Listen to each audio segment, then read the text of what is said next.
साल है 247। इंसान सदियों से तारों तक पहुंचने के सपने देखता आया है, लेकिन प्रकाश की गति एक अजय बाधा बनी रही। अब मानवता अपनी सबसे महत्वाकांक्षी परियोजना का अनावरण करने के लिए तैयार थी। विष्णु नामक अंतरिक्ष यान तैनात था। इंजीनियरिंग का एक चमत्कार, विष्णु पहले के किसी भी अंतरिक्ष यान से अलग था। कैप्टन आर्यन ने अपने क्रू को संबोधित किया। उनका गंतव्य ज्ञात अंतरिक्ष के किनारों से परे था।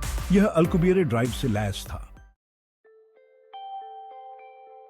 अल्कुबियरे ड्राइव केवल एक इंजन नहीं है, यह एक चाबी है, एक ऐसे दरवाजे की चाबी जो सहस्राब्दियों से बंद है।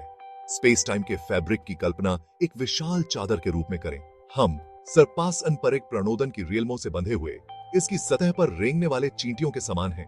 हालांकि अल्कुबियरे ड्राइव हमें इस चादर को मोड़ने की अनुमति देता है, दूर के पॉइंट्सों को एक साथ पास लाने के लिए। यह हमें प्रकाश की गति को पार करने की अनुमति देता है, इसे पार करके नहीं, बल्कि फाइनली रिक्श के फैब्रिक में हेर फेर करके। सबसाइडरी में एक सामूहिक हांफने की आवाज गूंज उठी। उनके शब्दों के मायने चौंका देने वाले थे। प्रकाश से भी तेज यात्रा करना, समय और फारी की बेड़ियों से मुक्त होना था। ब्रह्मांड का अन्वेषण उस पैमाने पर करना था जिसकी पहले कभी कल्पना भी नहीं की गई थी। यह विज्ञान कथा की सीमा पर एक सपना था, फिर भी यहाँ विष्णु की रियल्मों के भीतर यह वास्तविकता बनने के कगार पर था।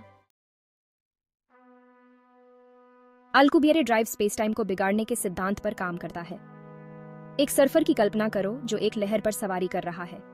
सर्फर वास्तव में पानी से भी तेज गति नहीं करता है, बल्कि लहर की गति द्वारा आगे बढ़ता है।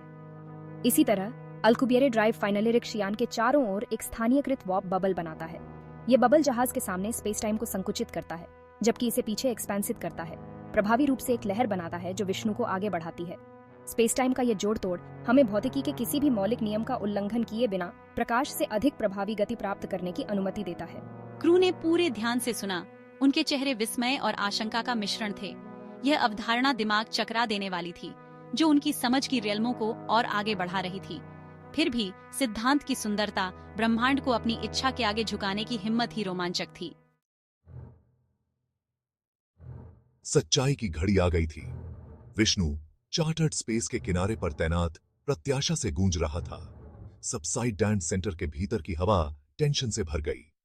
अल्कुबियरे ड्राइव सीक्वेंस शुरू कर रहा हूं। जहाज के भीतर एक हल्की गूंज गूंजी, जो हर गुजरते सेकंड के साथ तीव्र होती गई। रोशनी झिलमिला उठी, फिर स्थिर हो गई, क्योंकि विष्णु के पावर कोर ने अपनी सारी ऊर्जा अल्कुबियरे ड्राइव की ओर मोड़ दी। व्यूपोर्ट के बाहर तारे धुंधले होने लगे। उनका प्रकाश एक सम्मोहक नृत्य में खींचता और विकृत होता हुआ। वॉर्प बबल बन रहा है। स्पेस टाइम वक्रता क्रिटिकल थ्रेशोल्ड को पार कर गई है। मुख्य मॉनिटर पर एक ग्लीमिंग दार गोले ने विष्णु को ढंक लिया। इसकी रेल में प्रकाश और ऊर्जा के एक अराजक भंवर थी।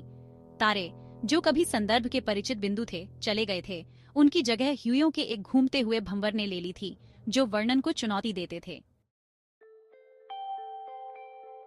फिर जैसे ही अचानक यह शुरू हुआ, अशांति कम हो गई। व्यूपोर्ट के बाहर रंगों का घूमता हुआ भंवर एक लुभावने दृश्य में बदल गया। विष्णु अंतरिक्ष के एक ऐसे क्षेत्र में प्रवेश कर गया था जहां पहले कभी किसी इंसान ने नहीं देखा था। क्रू के होठों से एक सामूहिक हांफने की आवाज निकली। हमने कर दिखाया, हमने सचमुच कर दिखाया। हालांकि यात्रा अभी खत्म नहीं हुई थी। दिन हफ्तों में बदल गए, हफ्ते महीनों में। विष्णु विकृत स्पेस टाइम की अपनी लहर की सवारी करते हुए ब्रह्मांड के माध्यम से ऐसी गति से भाग रहा था जो समझ से परे थी। ब्रह्मांड, जो कभी विशाल और खाली विस्तार था, अब अजूबों का बहुरूप दर्शक था। हर स्टार सिस्टम जिससे वे गुजरे, ब्रह्मांड की असीम रचनात्मकता का प्रमाण था। अंत में एक अनंत काल जैसा लगने के बाद विष्णु अपने वॉर्प बबल से उथिका सितारों की परिचित टिमटिमाहट उन्हें पुराने दोस्तों की तरह बधाई दे रही थी। आगे फाइनली रिक्श के शून्य में निलंबित उनका गंतव्य था एक बाइनरी स्टार सिस्टम। इसके दो सूर्य इंटरस्टेलर धूल और गैस के घूमते हुए बादलों पर एक अलौकिक चमक डाल रहे थे, जो उन्हें घेरे हुए थे। ह्यूमन इतिहास का एक नया अध्याय शुरू हो चुका था। अल्कुबियरे ड्राइव के सफल परीक्षण ने झात भौतिकी की बाधाओं को चकदानसिंगुर कर दिया था। संभावनाओं का एक ब्रह्मांड खोल दिया था। विष्णु का दल, जो कभी एक खतरनाक यात्रा पर अग्रणी था, एक नए युग का अगुवा बन गया था, जहां तारे अब सीमा नहीं रहे। ब्रह्मांड की ओर और उससे प्रोपेल्ड। ब्रह्मांड की ओर और उससे प्रोपेल्ड। ब्रह्मांड इंतजार कर रहा था।